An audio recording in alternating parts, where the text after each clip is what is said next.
Hello. I'm Nancy Drew. I'm here for the wedding. The wedding's been called off, so go on back to where you come from. No, wait, please. My car's in the ditch by the gate. I can't go anywhere. Walk down the road to the inn then.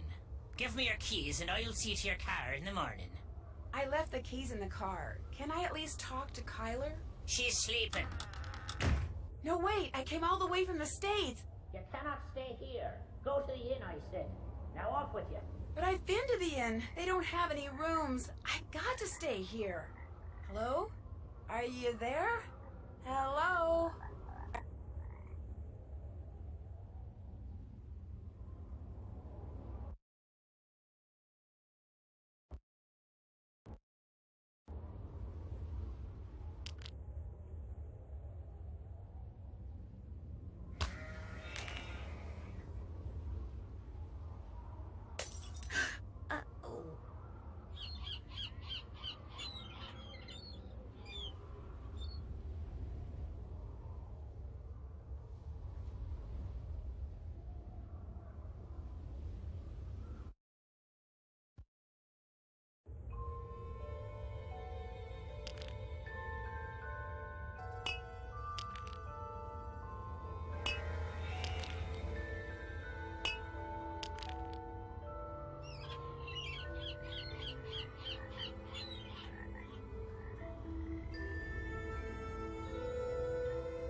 Deaf are you now?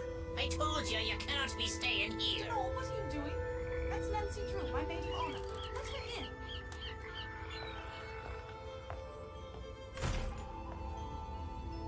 in. Matt's disappeared? How can somebody you came all the way out here with to marry just disappear? He hasn't disappeared for good. You have to understand, Matt's a bit of a prankster, and the wedding is still days away. You mean the wedding hasn't been called off? Absolutely not. He'll show up. Mind you, it may not be till I've started down the aisle, but he'll show, saying he just wanted to make this a wedding no one shall ever forget. Why did that man at the door tell me the wedding was off? That was the caretaker, Donald Delaney. Not Donald, mind you. There's no D at the end, so it's pronounced Donal. That's the way you're supposed to spell it, which is to say that's the way the Irish spell it. Proud of his heritage, huh? Indeed. Which would be tolerable if his love for the Irish wasn't accompanied by an abiding distaste for the British. Now, he rather likes me, but that's only because he considers me to be Irish, since I'm directly related to the man who used to own this place. When it comes to my British fiancé, Donald detests him, which is why he was so quick to tell you the wedding's off. He wants it to be off. He came right out and said, if I am to be married in Castle Malloy, it simply must be to an Irishman. Said my marrying a Brit would upset the fairy people, or whatever he calls them. You sure the wedding shouldn't at least be postponed? I'm telling you, he'll show. You see, sometimes I hear him. You know, his voice. It's very faint and muffled, but it sounds like he's calling to me, saying things I can't quite make out, teasing me, the lout. So I know he's somewhere close by. He'll be here for the wedding. I'd stake my life on it. Of course, I remember well your penchant for solving mysteries, so if you want to give this one a go, by all means do. You could start in the nursery. It's down the hall. That's where Matt had set up his cot and was spending most of his time.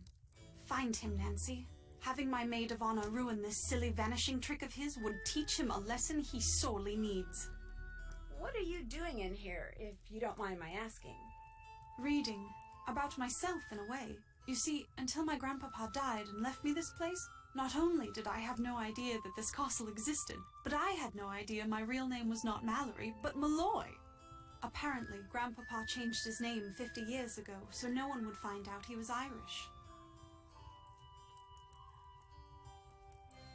Why didn't he want people to find out he was Irish?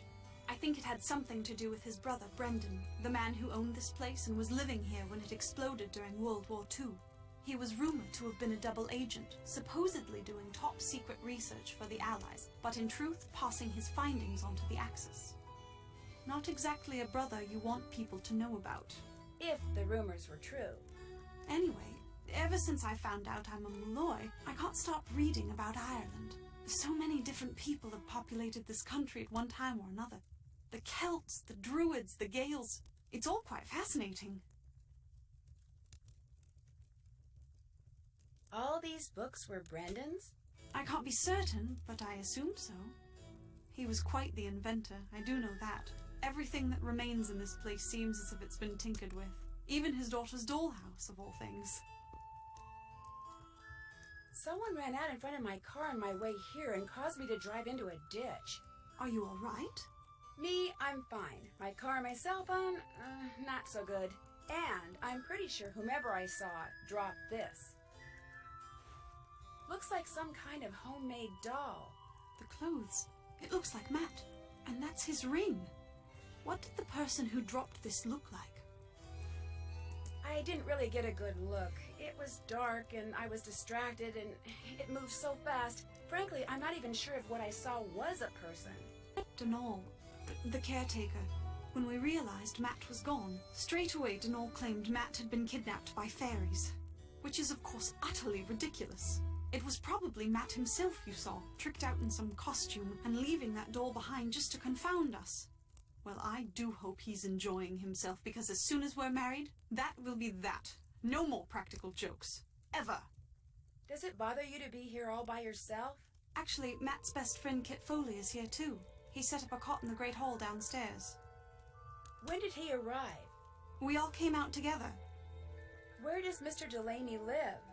All I know is he comes at dawn and leaves at sunset. I can't fathom what he does all day, but he always seems to be puttering away at something. When he's not working, he spends most of his time down the road at the Screaming Banshee Inn. How long has he been the caretaker? I don't know that either. A long time, I should imagine, seeing as he more or less came with Grandpapa's estate. I should let him go. All he ever talks about are banshees and fairies and leprechauns, and he can be quite obstinate, as you saw at the door. But if Grandpapa saw fit to put up with him all those years, I suppose I can too. When you said you sometimes hear Matt, where are you when that happens? In here? In here, in the nursery, sometimes outside. His voice is always very muffled and very, very faint, so I can never tell where it's coming from or what he's saying. But it's Matt, I'm sure of it. And you've looked all over for him? When it became apparent he was missing, we searched everywhere, for hours. We were afraid he'd gone wading and drowned or something, or wandered into the bog, or gotten lost out on the moor. But we found no footprints, no clothes lying around, nothing. So when I heard his voice, it dawned on me he was playing one of his outlandish pranks. I was furious with him, but truth be told, it was also a bit of a relief. I'll catch you later. The 5 months I spent living with you, your dad, and Hannah, and Togo, of course. That was a very happy time for me, Nancy. I can't tell you how thrilled I am you're here. I get to see you again, and I get to see Ireland? I'm the one who's thrilled, believe me. Let me know if there's anything else I can do for you. I'm your maid of honor, remember? I haven't forgotten.